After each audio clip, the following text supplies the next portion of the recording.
The lawyer for Amy speaks out about Tucker Carlson's departure and Fox News ratings in the Smartmatic lawsuits. Continue the conversation. Joining me now, Jerry Filipatos. He's the attorney for the former Fox producer, Abby Grossberg, who's actually filed Okay, I said Amy, I meant Abby. a pair of lawsuits against Fox alleging sexism and accusing the company of coercing her into giving misleading testimony. Jerry, thanks once again for joining us. I know your client, Abby, says she has, 90 audio?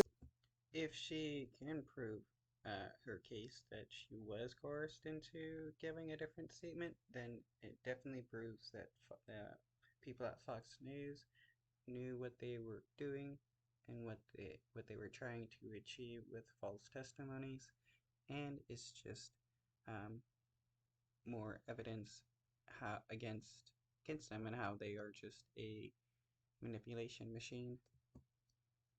Tapes from her time over at Fox. She's been subpoenaed in the Smartmatic case. I know that. Will you actually turn those tapes over to Smartmatic?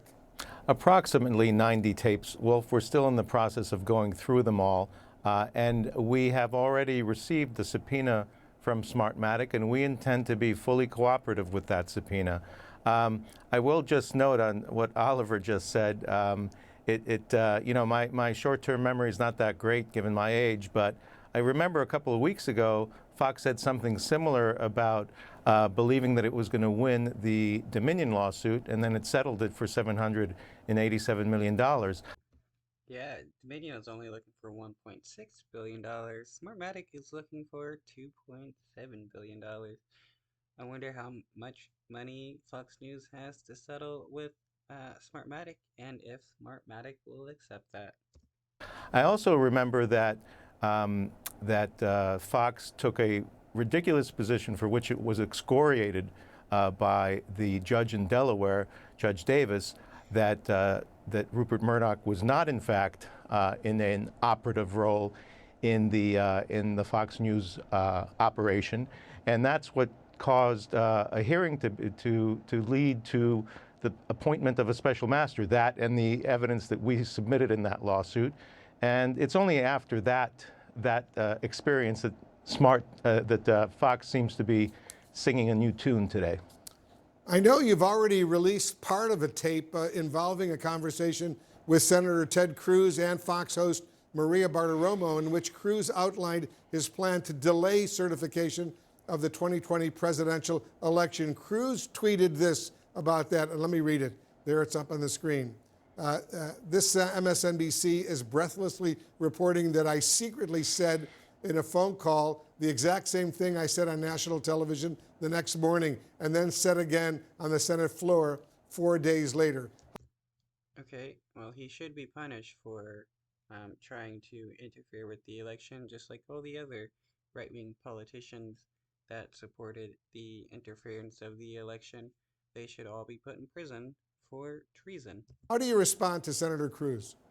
Well, I'll respond to Senator Cruz by saying that what the American people didn't know is that months earlier, in another tape that we released, Senator Cruz admitted that the claims of voter fraud, widespread voter fraud, that would cause the election to tip in favor of then President Trump instead of President Biden, was ephemeral. That there wasn't any such evidence, and he hoped that maybe they'd find some, but he didn't think there was any.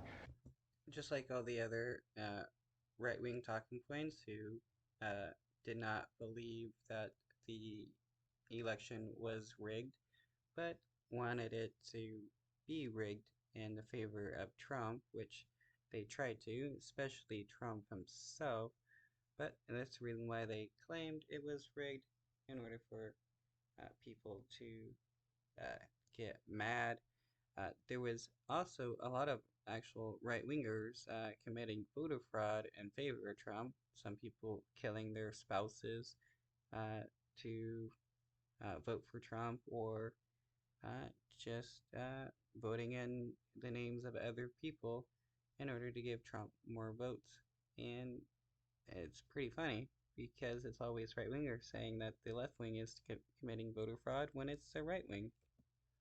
So I think the statements speak for themselves, and I think the tapes that we've released really are very good proof of the hand in glove relationship between the Republican Party, Republican operatives, members of the Trump campaign, and elected officials who were fomenting the big lie, and the big lie turned into the big grift. And shockingly, even after January 6th, many at Fox News, including the recently departed Tucker Carlson, kept that up just for ratings. And I'll also just say something about what Oliver said about the ratings dipping after Mr. Carlson left.